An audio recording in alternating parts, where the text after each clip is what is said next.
Fazia 4 anos que eu frequentava o acampamento Rockwater. Eu adorava acampar, conhecer pessoas novas, me divertir e experimentar atividades variadas. Minha parte preferida era a tirolesa sobre o rio. Uma vez que eu estava lá, não queria mais sair. Estava animado para voltar, especialmente porque seria meu último ano lá. Finalmente o verão chegou e era hora de partir para o acampamento. Depois de uma viagem de 4 horas, cheguei muito animado. Era uma jornada cheia de nostalgia que me fazia relembrar todos os meus lugares favoritos. Mas tudo ao seu tempo.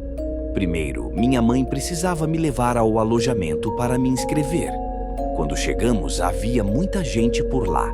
Esperamos na fila até ser nossa vez de nos inscrevermos.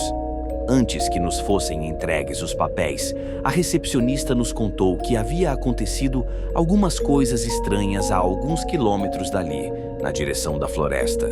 Eu meio que ignorei isso e fiz minha inscrição mesmo assim. Minha mãe me ajudou a carregar as malas até a cabana. Quando chegamos, fiquei super animado ao ver alguns amigos do ano passado. Caio, um antigo amigo do acampamento, estava em um canto organizando sua cama. Carlos, outro grande amigo, estava sentado no chão, desfazendo a bagagem. E como esquecer o Bruno? Ele estava guardando seus pertences no armário, incluindo tacos de beisebol e de golfe. Quanto aos outros garotos, eu ainda não os conhecia, mas pareciam ser gente boa. Logo descobri que eram irmãos, chamados Breno e Nathan. E como era o primeiro ano deles no acampamento, estavam um pouco nervosos. Todos organizamos nossas coisas e começamos a conversar sobre as aventuras passadas que vivemos ali. Após 1 hora de espera, o líder da nossa cabana finalmente chegou. Ao entrar, ele nos lançou um olhar sério, quase sombrio. Virando-se para nós, ele disse: "Olá, pessoal. Eu serei o responsável pela cabana de vocês nas próximas semanas. Antes de começarmos, preciso dizer que algumas coisas mudaram e teremos que ser mais cautelosos por conta de acontecimentos estranhos que ocorreram por aqui."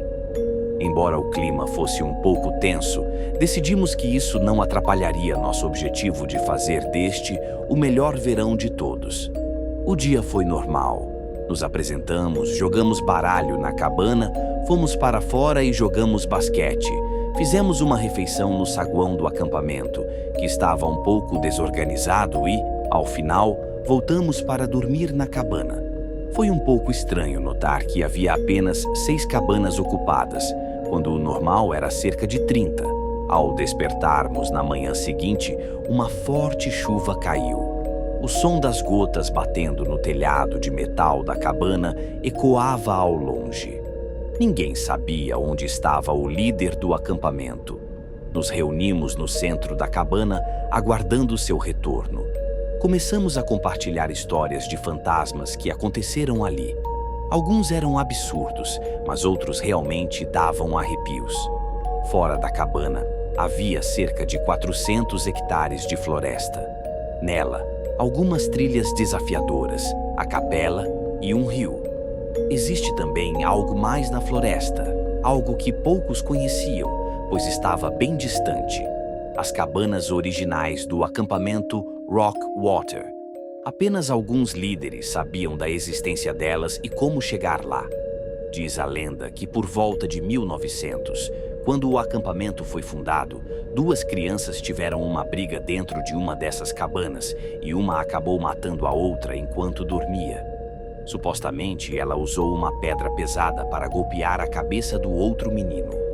Reza a lenda que o espírito do garoto morto ainda ronda o local das antigas cabanas e da capela.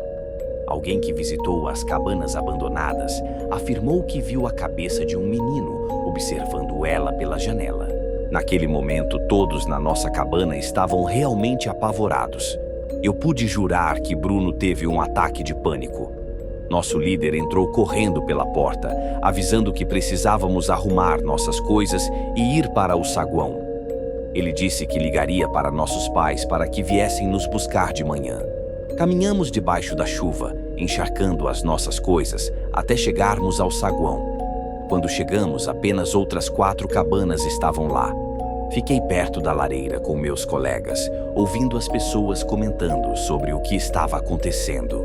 Alguém tinha dito que toda a cabana número 6 havia desaparecido após retornar da capela. Mais tarde, naquela noite, eu acordei todos os meus amigos. Queria ver o que havia acontecido na floresta. Embora eles tenham hesitado um pouco, acabaram concordando em ir comigo. Pegamos algumas lanternas e passamos despercebidos pelos líderes das cabanas que dormiram próximo à saída. Lá fora ainda chovia, mas a escuridão era total. Mesmo assim, seguimos em direção ao bosque. Quando nosso grupo finalmente alcançou a entrada da floresta, Bruno e Carlos não aguentaram mais. Com muito medo, voltaram para o saguão, atravessando o atalho pelos jardins. Restamos apenas Caio, Breno, Natan e eu.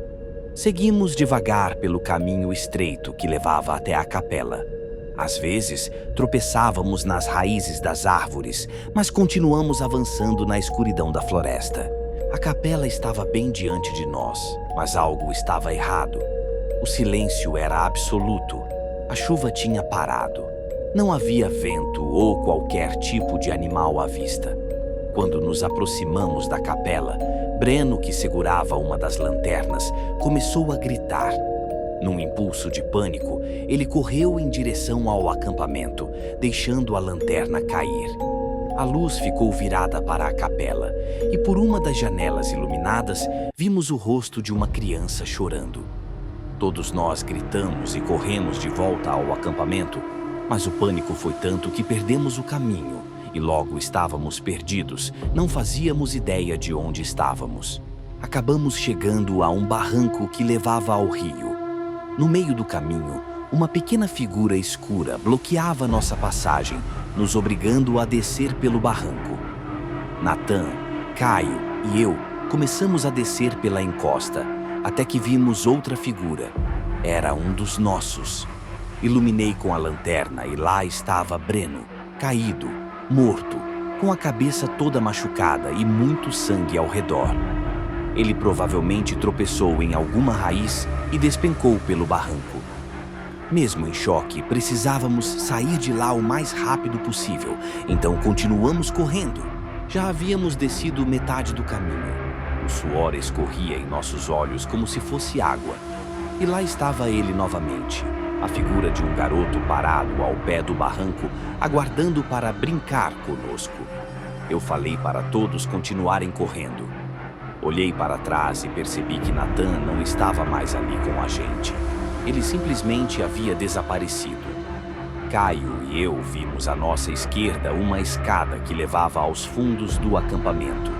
Assim que olhamos para as escadas e estávamos quase alcançando o topo, ouvimos uma criança dizendo: "Vamos brincar com pedras." Nós não paramos para olhar para trás.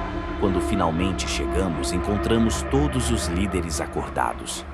2 outras cabanas tinham saído para investigar o que estava acontecendo na floresta e estavam desaparecidas. Foi então que Caio falou pela primeira vez na noite. Eu ouvi, o garoto só queria brincar com a gente. Vários anos se passaram desde aquele encontro. Caio foi internado em um hospital psiquiátrico por causa do trauma profundo que sofreu. Os corpos de Carlos e Bruno foram encontrados enterrados sob a capela, após a demolição do lugar. Eles ficaram desmembrados, com as mãos cortadas e colocadas em um pequeno baú ao lado dos corpos. Quanto às crianças das outras 3 cabanas, ninguém jamais soube o que aconteceu com elas, ou para onde foram.